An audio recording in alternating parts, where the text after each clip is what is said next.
Welcome to Conversations on the Coast.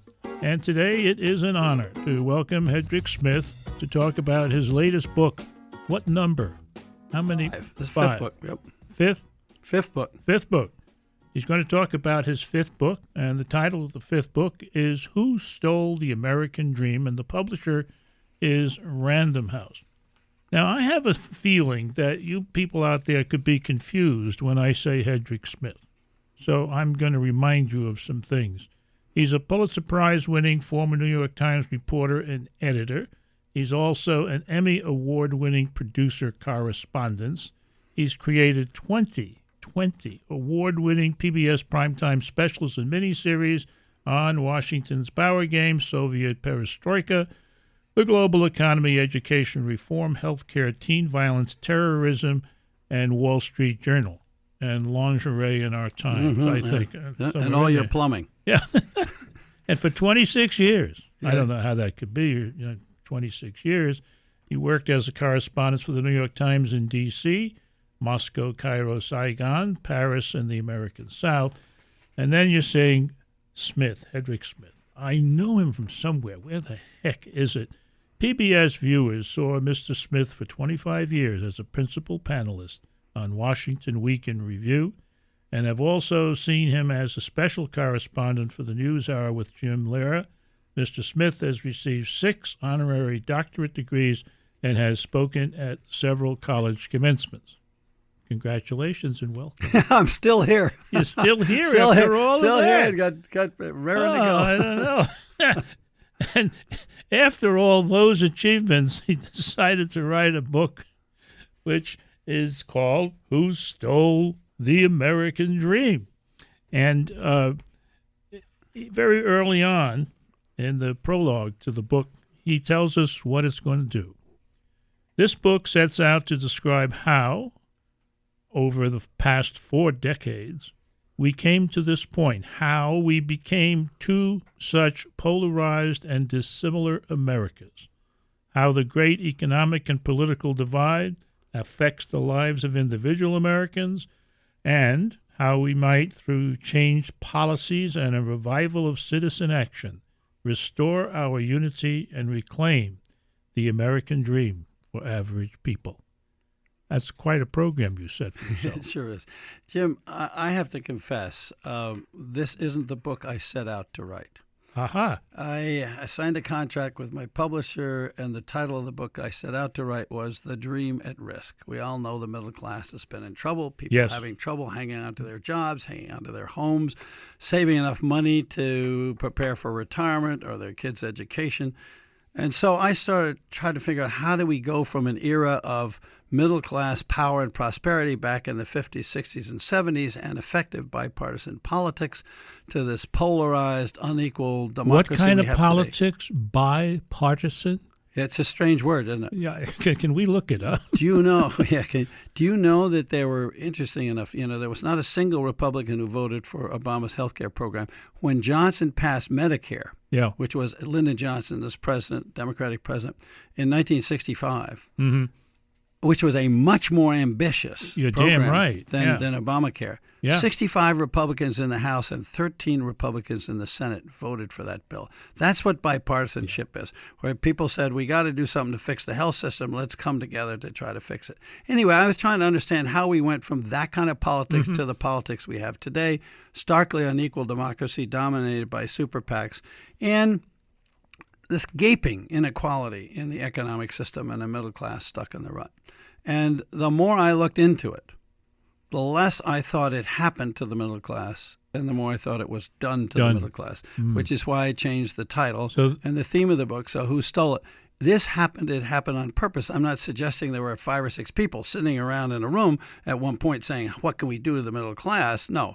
What happened was other people who wanted more power, more wealth, went after what they wanted to get, and in the process, the middle class really lost out, and much more than they needed to, because you don't see this happening in some other countries like Germany. Yeah, in a certain sense, you put the starting point back in 1971, and with a gentleman by the name of Powell, who was later a Supreme Court justice, who wrote a memorandum saying that you guys who have the money, the manufacturers, the business elite, have got to get off your duffs and start playing a role in Washington politics. Now, I got to tell you, I was the Washington bureau chief of the New York Times in the late 70s. Okay. The Powell memo, which we'll go into in a moment, really hit with force in the Congress of 1978. Now, I saw some of the symptoms of that, but I didn't know anything about the Powell memo. And neither, I just talked to a bunch of Washington correspondents about a week ago, and only one of about 40 of them had ever heard of the Powell memo before. So it was a discovery to me. Lewis Powell is known, if he's known in American public life, as having been a Supreme Court justice named to the court by Republican President Richard Nixon at the end of 1971. What I didn't know was a couple of months before, as a corporate attorney who was very prominent nationally, he was alarmed at what he considered the assault on the free enterprise system in America by Ralph Nader and the consumer movement, by the AFL-CIO and the trade union movement, by the environmentalists, and then by all the regulatory stuff, ironically, the regulatory stuff put in by Richard Nixon. Yes. And so he said, get to going. Take the arms, get aggressive, go for power. And they did. Amazing how fast they did it. You know, one of the great virtues of Who Stole the American Dream is that it clearly identifies some of the main players, and we'll meet some of them when we return. You're listening to Conversations on the Coast with Jim Foster. Follow us on Twitter at JimFosterCoc or send an email to jimfostercoc@gmail.com. Hedrick Smith. Hedrick Smith is the guest who stole the American dream. That's the title of his latest book. His publisher endures Random House. How nice. And an old friend, colleague of yours, did some nice things, or said some nice things about the book. Some of them. Here now is the terrible story of how the so-called new economy destroyed the many credos and practices that once pushed and prodded the American way of life. Hedrick Smith gives names, dates, and actions behind the transformation from a corporate and financial culture driven by shared wealth to one of CEO ownership greed. Read it and weep with profound sadness, and then scream with red-faced anger. It seems almost too tame to call it simply a book. It is an indictment that is as stinging, stunning, and important as any ever handed down by a grand jury. Who said that? Nice guy, Jim Lehrer. That is such high praise. I got to tell you, that I was amazed by that, because Jim Lehrer is not a guy who goes out on a limb on anything. He's a very careful, balanced guy. He is a friend. Yeah. And actually, his wife told my wife that Jim had picked up the book, Who Stole the American Dream, as a favor because I was a friend, and she said he couldn't put it down. He read the whole book all the way through. Good. And that was, I mean, that moves you. Yeah. when your colleagues and people who are as good at the job as he is say that. Yeah. It is amazing. Yeah. It's an amazing, and to conclude it with the notion that it's more than a book; it's an indictment. It's a tough book. Yeah, this is the toughest book I've ever written. Okay. And I didn't, as I said to you before, I didn't set out to do that. It's I set out with a reporter's questions, and I pursued the questions, and the answers are what led me to these conclusions. One of the players in your story was kind of a surprise to me. Jimmy Carter and the 1977-1978 Democrats. And here's some sense of what they did. For the victories that business won in what you call the Carter Congress dramatically shifted the thrust and direction of America's economic policies to suit the agenda of the business elite. Carter. Democrat. And a Democratic Congress. And a Democratic Congress. I mean, this is crazy. Those victories set a pattern pursued to this day. Years later, economists and historians would identify the late 70s as the watershed period when an economic wedge started to be driven into the American workforce, beginning to divide the nation into two Americas, which is where we are now. No doubt about that. No question. Corporate CEOs and the financial elite put on a sharp upswing, and average Americans left stuck in a rut. Yeah. That's mild, stuck in a rut, as far as I'm concerned. Yeah, well, the Carter stuff was surprising to me, but what that tells you is that in response to what we were talking about before, the memorandum from Lewis Powell, Yes. business forces mobilized in an unbelievable way. In 1971, there were 175 companies that had lobbying offices in Washington. Okay. A decade later, there were over 2,000. Wow. In 1971, the National Federation of Independent Businesses, which is the arm of small business, had 4,000 members. A decade later, they had 600,000. In 1971, 2 months after Lewis Powell's memo, the Business Roundtable was formed. It didn't exist before that. That is the most powerful political lobby of the major corporations in America. It didn't even exist before the Powell Memorandum.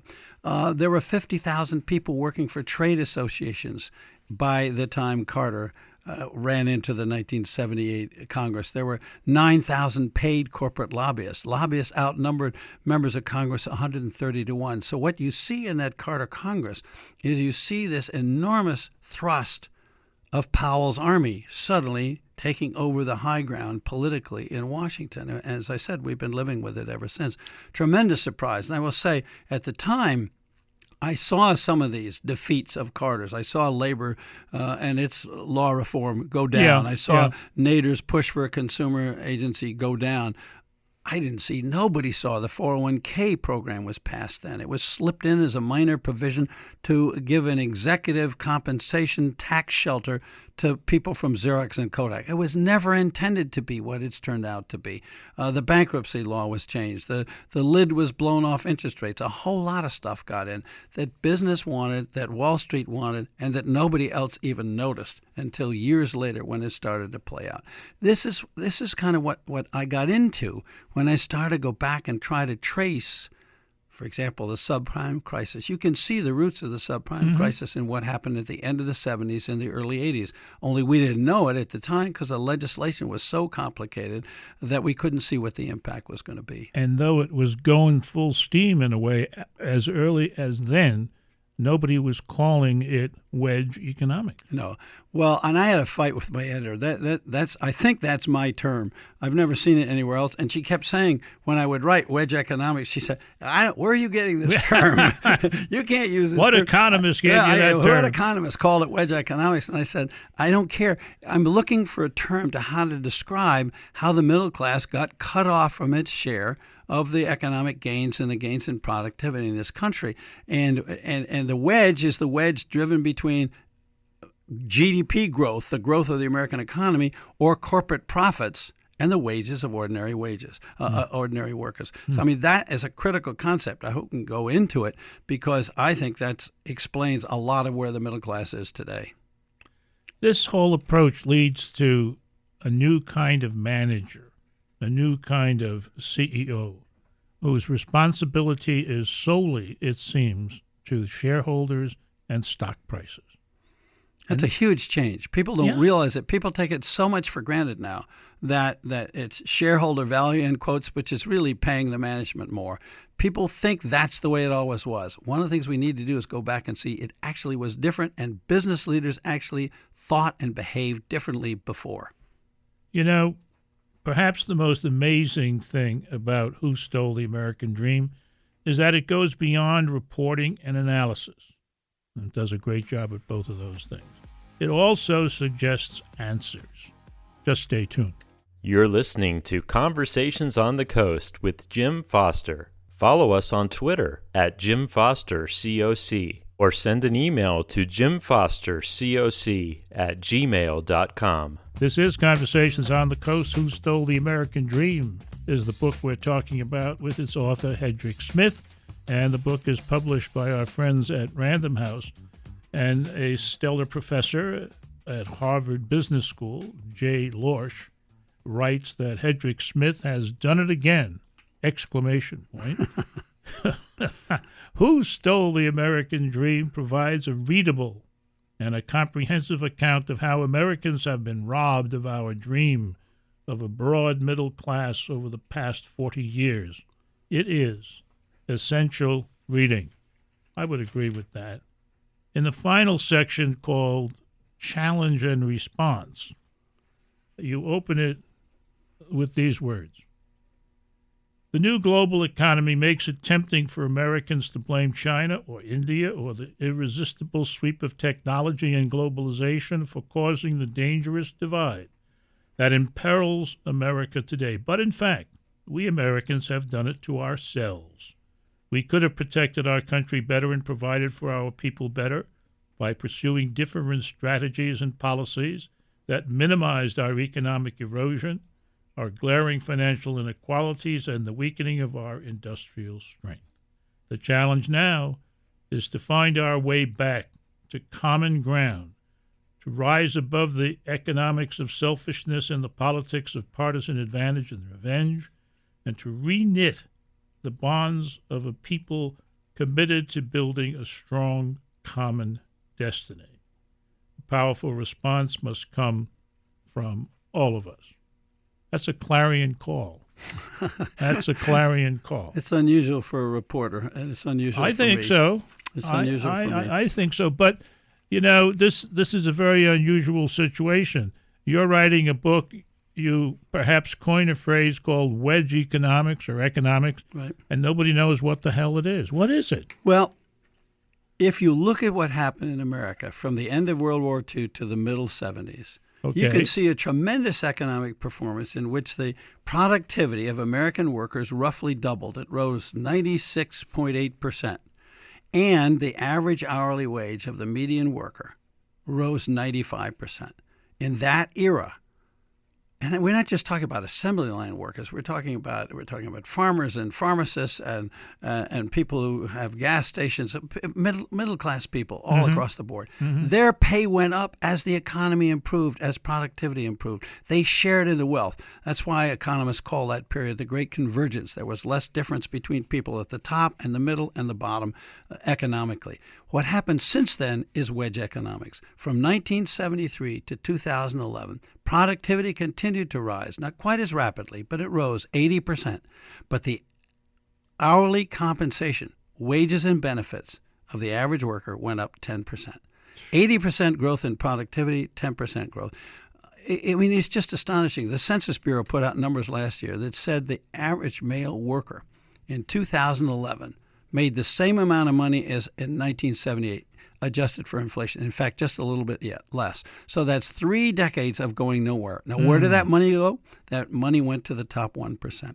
If we had had the same, it went to the top 5 or 10%, but particularly to the top 1%. If we had had the same division of economic spoils, the same sharing of the economic pie in the last 30 years as we did in the previous 30 years, the bottom 80% of Americans would be $750 billion richer every year, and the top 1% would be $675 poorer. So it's just simply by the way you divide it.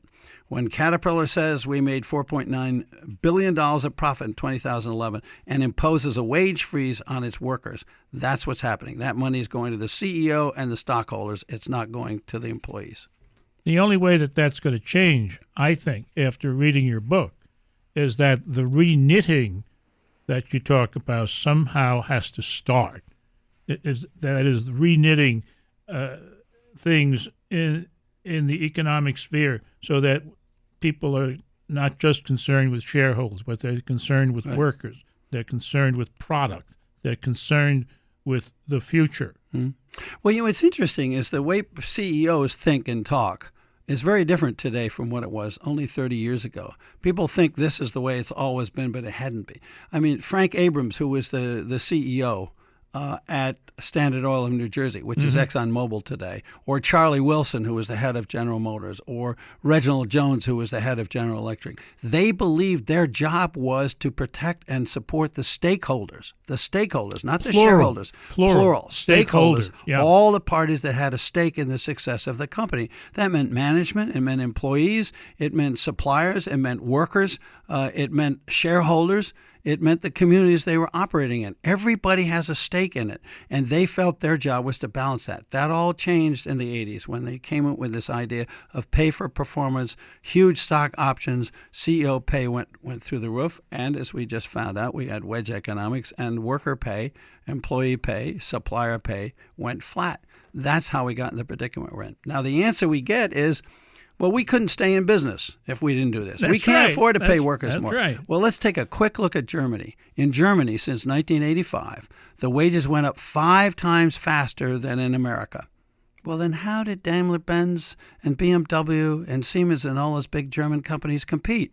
They competed somehow, but they paid their workers better. The middle class in Germany has done far better. Well, then maybe Germany as a country did badly. Well, take a look at the record over the last decade. Germany had, facing the Chinese, facing the Indians, facing the Asian tigers, Germany had a $2 trillion trade surplus. And guess what we did? We had a $6 trillion trade deficit. Germany still has 21% of its workforce in manufacturing, and that's the backbone of really good middle-class jobs. The U.S. has 9%. So what is all this business? We can't afford to pay workers more. What is all this business about a service economy? Not true. So we got to mobilize.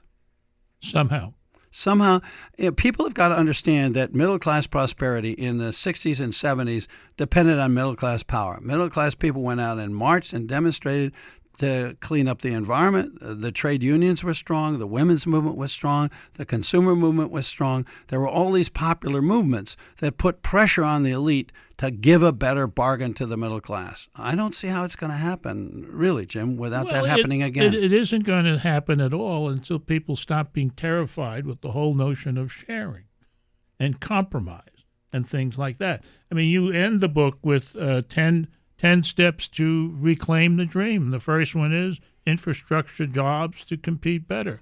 And then it goes on and on. But jobs, each housing, of them, taxes, fairness, and sharing. the recollection that we are a family. Okay. We're bound together. All of us need to work together for the benefit of everybody. We have to shut up. We've been talking about a fantastic book, a powerful book, A Clarion Call, Who Stole the American Dream? We've been talking with Hedrick Smith. This has been Conversations on the Coast, and I'm Jim Foster. Follow us on Twitter at Jim Foster COC, or send an email to jimfostercoc@gmail.com.